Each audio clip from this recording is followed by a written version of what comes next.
Logiciel que personnellement j'utilise de moins en moins avec les éditeurs de code qui sont de plus en plus performants et d'un autre côté, les éditeurs WYSIWYG comme Muse qui nous permettent de faire visuellement ce qu'on veut.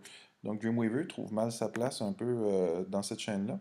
Mais si on veut l'explorer un petit peu, parce que ça a quand même été un must et c'est quand même quelque chose qui peut être pratique dans certains cas, lorsqu'on fait un nouveau document, on a ici toute une pléthore de types de documents qu'on peut créer. Donc, admettons qu'on veut créer un document HTML5. Voici, on commence avec un document HTML5. À noter aussi qu'on peut aller joindre plein de workflows de travail comme Bootstrap, par exemple. Il y a plein de facilités aussi si on arrive à utiliser des jQuery, jQuery mobile, etc. à l'intérieur même de Dreamweaver.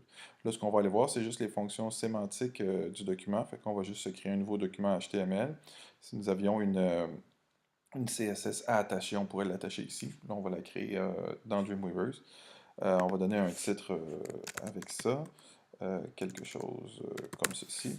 Et ça ici, cette petite case-là, c'est si jamais on avait un document Photoshop, on aurait pu utiliser extract pour aller décomposer notre document Photoshop puis prendre les images. Bon, ça reste à explorer. Je suis un peu sceptique par rapport à ça, puis ça risque de faire un site assez statique.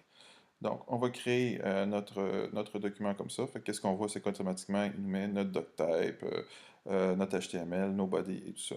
Je recommande de travailler en mode fractionné et ici en haut, de ne pas être en direct, mais bien en création, parce qu'en direct, c'est comme ça donnerait une prévisualisation, mais ça devient dur pour l'édition.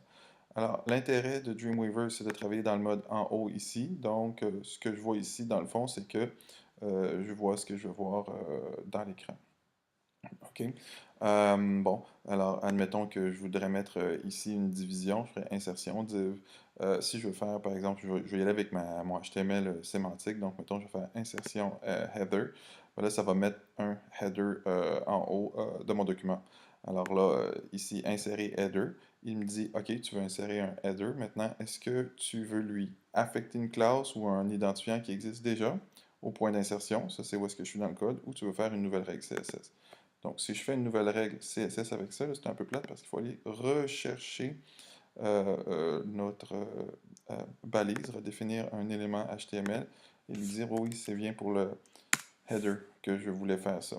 Et là, il me dit où est-ce que tu veux mettre cette CSS-là. Je vais lui dire un nouveau fichier feuille de style.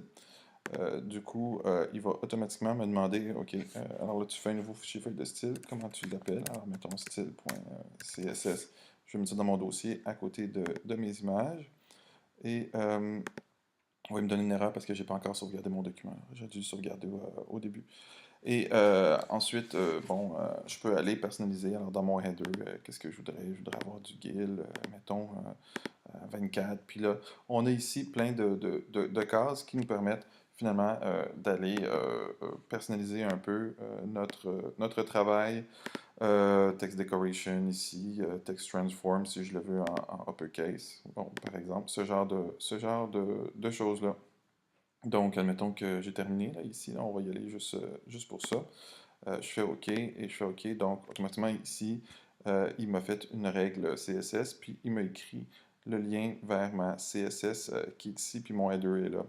Je vais sauvegarder mon document tout de suite, ici, index.html.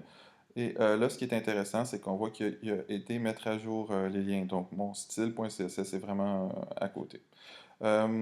Si je voudrais aller retravailler mon header, par exemple, ici, on a une petite palette qui s'appelle la palette de propriétés. Alors là, je vais aller dans les CSS et il va me dire la règle cible que tu veux travailler, c'est header. Oui, c'est header avec telle police d'écriture et tout. Alors, si je veux la centrer, par exemple, je vais la centrer, puis ça va venir m'appliquer. Donc, mon centrage, justement, ma règle à la règle header, puis ça va venir la changer. Donc ça peut être intéressant aussi de travailler en temps réel avec ça ici. Une autre chose qui est intéressante, c'est que j'ai un CSS Designer dans la palette propriété. Lorsque je pèse sur CSS Designer, ça va m'ouvrir une petite fenêtre qui est ici à droite. Et cette fenêtre-là, en fait, elle était déjà ouverte, me permet d'aller prendre mon élément de style ici, header ici, et d'avoir vraiment une interface un petit peu plus visuelle pour venir travailler un petit peu de manière WYSIWYG, là, sur mon texte, sur mes éléments HTML avec une prévisualisation en temps réel. Bon, donc c'est un petit peu ça, c'est un petit peu ça l'intérêt. Après ça, bon, évidemment, si je veux insérer une navigation, insère nav, et c'est un petit peu toujours la même chanson ici.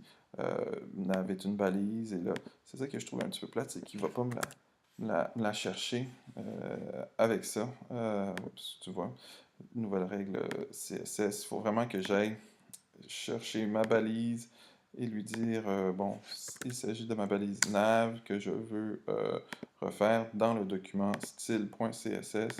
Et là, à ce moment-là, je vais pouvoir aller travailler ma navigation, par exemple, pour lui dire, OK, dans ma navigation, je voudrais avoir un arrière-plan, une image d'arrière-plan. Je voudrais que mon bloc, avec l'espacement entre les lettres, l'espacement entre les lignes, je voudrais que cette boîte-là de navigation fasse, mettons, 10% de mon écran, qu'elle flotte à gauche, par exemple, et qu'elle ait une hauteur de 150 pixels, par exemple. Puis je pourrais la décaler de la gauche de mon écran ici avec, mettons, 20 pixels. Donc on voit que c'est une interface intuitive pour ceux qui l'ont jamais utilisé. C'est quand même intéressant de l'utiliser de cette manière-là.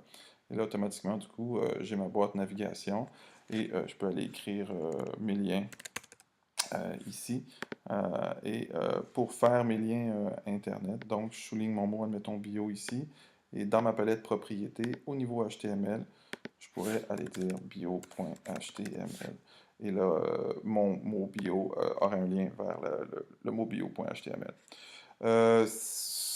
CSS Designer, on l'a vu, travailler en bas, travailler en haut. Puis aussi, on peut le travailler directement dans le code. Alors, par exemple, ici, j'ai un petit onglet qui s'est ouvert, qui est mon onglet style.css, parce que, au fond, à chaque fois que j'utilisais les boîtes, c'était toujours pour écrire du code, HTML, CSS plain.